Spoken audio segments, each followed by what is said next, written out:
Assalamualaikum warahmatullahi wabarakatuh. Saya Devinka Intan Sagita dengan NIM 0808111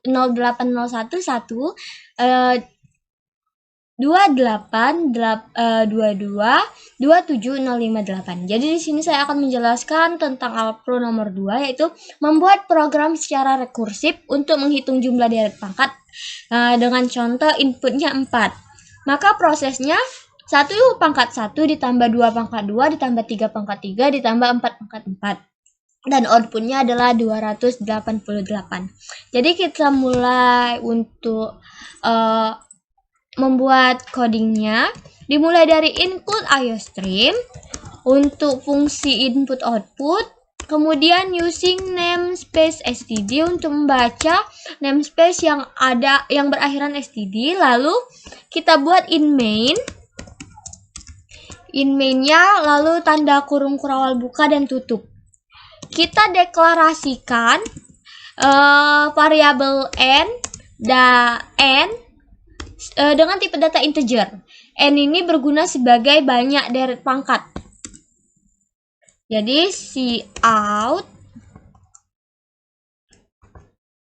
banyak deret pangkat. Kemudian pengguna dapat memasukkan nilai ke dalam variabel n. Lalu kita cout jumlah deret. Titik 2 tanda petik. Lalu deret cetak deret pangkat n line. Di sini kita tahu bahwa kita membutuhkan fungsi panggilan, yaitu deret pangkat n. Jadi kita akan memanggil fungsi deret pangkat untuk menghitung deretnya dan pangkatnya. Jadi kita buat dengan tipe data integer, yaitu fungsi deret pangkat integer n. Jadi nilai n yang ada pada program utama akan dikirimkan pada variabel n pada fungsi panggilan deret pangkat. Lalu jika n sama dengan 1, maka return 1. Tapi jika tidak, maka return pangkat n, ditambah deret pangkat n kurang 1. Jadi ini merupakan penjumlahan deretnya. Di sini kita akan mendapatkan jumlah dari deret tersebut. Di sini dapat kita ketahui bahwa program ini memanggil fungsi panggilan, yaitu fungsi panggilan pangkat. Kita membutuhkan fungsi panggilan pangkat. Jadi kita tuliskan dengan tipe data integer, fungsi panggilan pangkat dengan tipe data integer b dan integer e. Nah, jadi nilai n pada fungsi panggilan deret pangkat ini akan dikirimkan ke variabel b dan variabel e sebagai fungsi panggilan pangkat.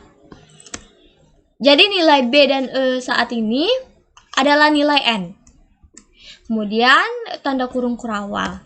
If e sama dengan 0, maka return 1. Else, apabila tidak, maka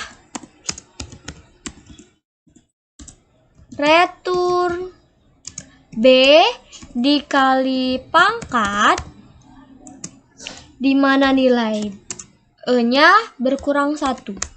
Jadi di sini fungsi rekursifnya, di mana nilai fungsi panggilan pangkat akan dipanggil oleh dirinya sendiri secara berulang-ulang hingga nilai e itu 0. Apabila nilai e sama dengan 0, maka program akan mereturn 1 dan akan terjadi proses perkalian.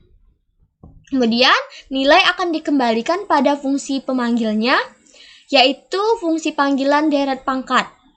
Nah, dari sini akan cek apakah nilai n sama dengan 1.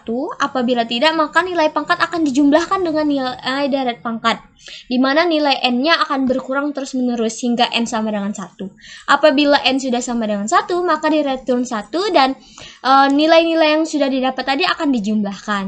Kemudian apabila perhitungan sudah selesai, maka nilai ini atau fungsi panggilan deret pangkat akan akan mengembalikan hasil akhirnya ke dalam program utama sebagai hasil.